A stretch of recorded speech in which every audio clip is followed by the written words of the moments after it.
fikradayda uma fiirsadaan my fareenadu iyo vocabulary I am talking bay ka firdhanayaan for example kii leysigay foos ka dhigayaan few pointigan qeexayay folasho haystaan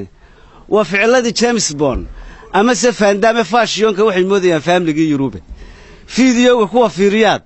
French moodaya fucking bastard bay leeyihiin fatherkii dhalay refugees fusuqay bay noqdeen faris magaalkii Faris originalkii ka tagay photocopy waxa falaydka loo saaran yahay farintu baaraysa information of America ku ibtiloobeena animalka isi ka noqoy age-ka soo baxay grade eedama iyo bulshada ay ku yudale waa stranger life-ka lakigu aad u saaciday experience-ka Europe tiyo fikradaha Irish baa hoday oo ignoring ku sheegi jiray arrow hay always around the market kay ku istaraxana expensive base moodayaan oo qasuma dhamaane always around the market kay ku istaraxana expensive base moodayaan oo qasuma dhamaane forever we live in bay laash qaraarana Faris dhaqankii doorshay noqdeen visit-ka yimid freedom culture-ka uma dhawaa VIP da speech language ka tagay oo damaanadu English abato lecture bay ku anduucudaan sky muniska ka arkayeen tijiray please only words kama aaminsan erayadoodii if you know attack war iskaaradka sameeyay wuxuu leeyahay almaclo if you know attack war iska yaacay dagaalka la inagula jiro ay markaa uga jiray waa jacbur muxuu yiri if you know attack war iska aradka sameeyay oo problem I'm hadii aad ogtiin dagaalka la inagula jiro wax badan baan waa ku xulay oo oran lahayd eegada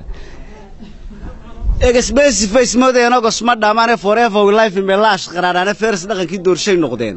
visit-ka yimid freedom culture kuma dhaw VIP da speech language ka tagay oo damaanadu English abato lecture bay ku andacoodana sky muniska ka arkayeen tijiray bilese only words kama aamisana erayadoodii if you know attack war iska aradka sameeyo problem I am sorry bad oran lahayd every time new idea ka ambanaysan bidnoofaad leerigan bartay booterkiis best women is bay moodayaan personaladu wata la yiri doqon iyo habeen baa madow ma garanaysa hablihiina lagu yiri watan de waxaad aragtay jirkiida ma garanaysa sidaad aragtay loo gubayay loo yeelayo yani waxyaalo far badan baa meesha ku ma garanaysa best women is bay moodayaan markaas ay inagu horeeyna la rag baa la soo cadayna ragina alla taas way wanaagsan halkan wuxuu ga sheegi lahayn inuu oran lahayn ka wax la doonayay inuu toosiyada waa nin hadda ma garata marka wuxuu best women is bay moodayaan personaladu waxa beautiful ki bedelay boysinka yimid population bar Christmas-kay baratamayaan bush life-ka house-ki ka tagay towns baby-ga sidii British-ka Irish-kay beled kamerana haday been slate-ka u sitaan lesson-ka iyo buug oo baresantiga qeexayaan geralkiyo boygu biology-ga science-kay